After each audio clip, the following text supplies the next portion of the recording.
딱 보니 뼈바람. 악지중의 악지란 말이다.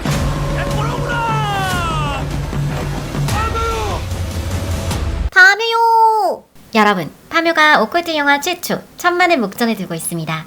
이야, 정말 대단한데요? 저도 난리가 났다 해서 얼마 전에 보고 왔습니다.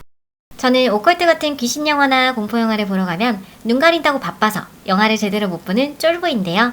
그런데 파묘는 괜찮았습니다. 놀라는 장면이 한두 번 있긴 했지만 무섭진 않았어요.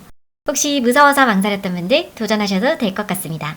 해외에서도 흥행을 이어가고 있는 파묘는 도대체 얼마나 벌었을지, 인기 비결은 무엇인지 궁금하지 않나요?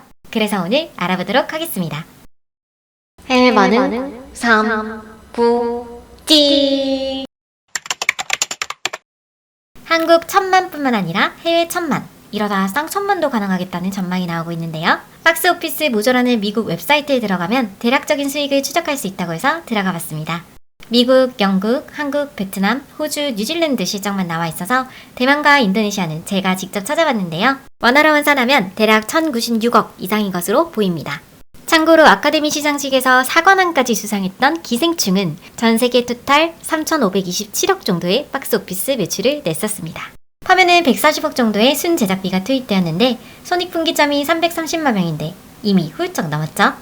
전 세계 총 133개국에 개봉할 예정인데 모두 개봉한다면 더 큰 실적을 남길 것 같습니다.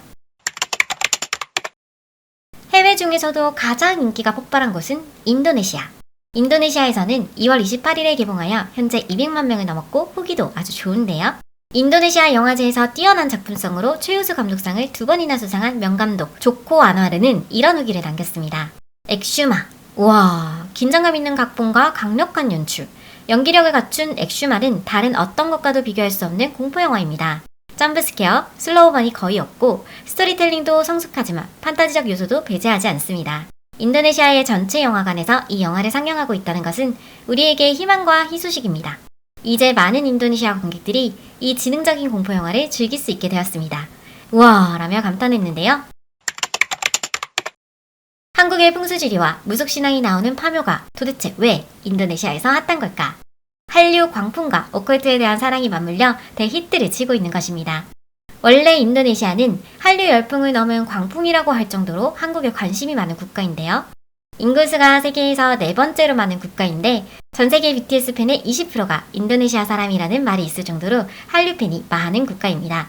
2000년대 초반부터 가을동화와 같은 한국 드라마가 유입되어 큰 인기를 끌었고 그 뒤로 꾸준하게 K-드라마, K-팝, K-뷰티, K-음식 등에 큰 관심을 가지고 있는데요. 이 때문에 한국 카페나 한국 식당도 많이 생겼고 한국어는 인도네시아에서 가장 많이 배우는 외국어 중 하나로 약 10만 명 이상의 학생들이 공부를 하고 있다고 하네요. 이런 한류 광풍 속에서 한국 영화가 인도네시아에서도 개봉한다고 하니 관심이 가는 건 당연하겠죠? 뿐만 아니라 토속신앙, 무속신앙이라는 영화 소재가 인도네시아 사람들의 취향을 저격했습니다. 여러분, 인도네시아에서 역대 최고 관객 1000만을 끌어모았던 1위 영화가 어떤 영화인지 아시나요? KKN di Desa Penari 라는 영화인데요. 2022년 코로나 팬데믹으로 인해 어려운 상황에서 개봉한 영화인데 이 영화가 무려 1000만 관객을 끌어모으며 역대 최고 기록을 남긴 것입니다. 포스터를 보면 왠지 으스스한 분위기가 느껴지죠? 이 영화 역시 무속신앙이 나오는 오컬트입니다. 역대 2위를 기록한 영화도 공포에 코미디를 곁들인 조금 달라로 820만 명을 모았다는데요. 영화 실적으로만 봐도 알 수 있듯이 인도네시아의 무속신앙과 주술에 대한 사랑은 엄청나다고 합니다. 한국에 무당이 있다면 인도네시아에는 둑꾼이 있습니다. 둑꾼은 아프거나 사업에 문제가 생기거나 나의 미래를 점치고 싶을 때 잡는 우리나라로 치면 무당인데요. 무속신앙이라는 친숙한 소재로 영화의 공감대를 형성했고 본인들의 무속신앙과 한국의 무속신앙을 비교해보며 더욱 재미를 느낀다고 하네요. 여러분, 인도네시아에 흥미로운 점이 있는데요.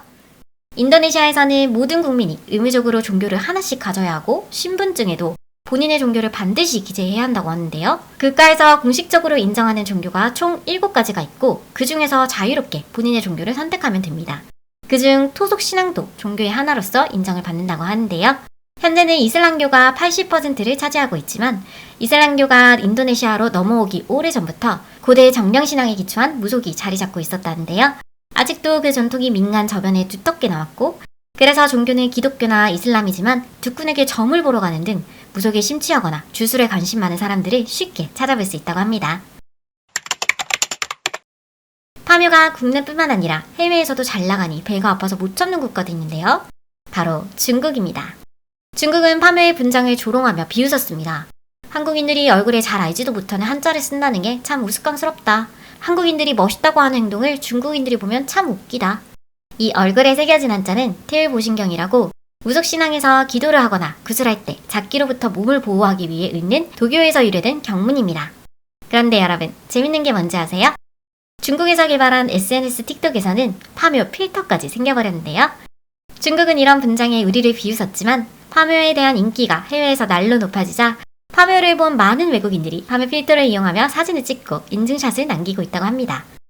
중국 분장 조롱에 파묘 정재영 감독은 영화에 관심을 가져줘서 괜찮았고 내가 뭔가 의도 있는데 그게 논란이 되면 생각할 여지가 있는데 어떠한 부분을 보고 얘기하는 것은 개의치 않는다라고 전했습니다. 그리고 중국 영화 태양별이가 재개봉한다. 중국에서도 한국 영화를 자유롭게 개봉할 기회가 생기면 좋겠다. 우리는 중국 영화를 사랑하는데 우리도 중국의 장르 영화를 개봉하고 싶고 보여주고 싶은 마음뿐이다 라고 생각을 전했는데요. 중국은 도둑시청까지 하며 파묘를 비웃었지만 장재영 감독은 되려 중국 영화도 존중한다는 입장을 밝혔습니다.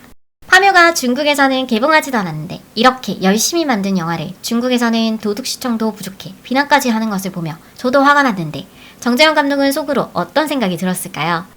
이도현 씨는 군대에 입대했고 군 복무 중에 천만 소식을 접하게 될 것 같네요. 앞으로 개봉 예정인 국가가 많이 남았는데요. 얼마나 더 큰 실적을 내게 될지 기추가 주목됩니다. 시청해주셔서 감사합니다. 행복한 하루 보내세요.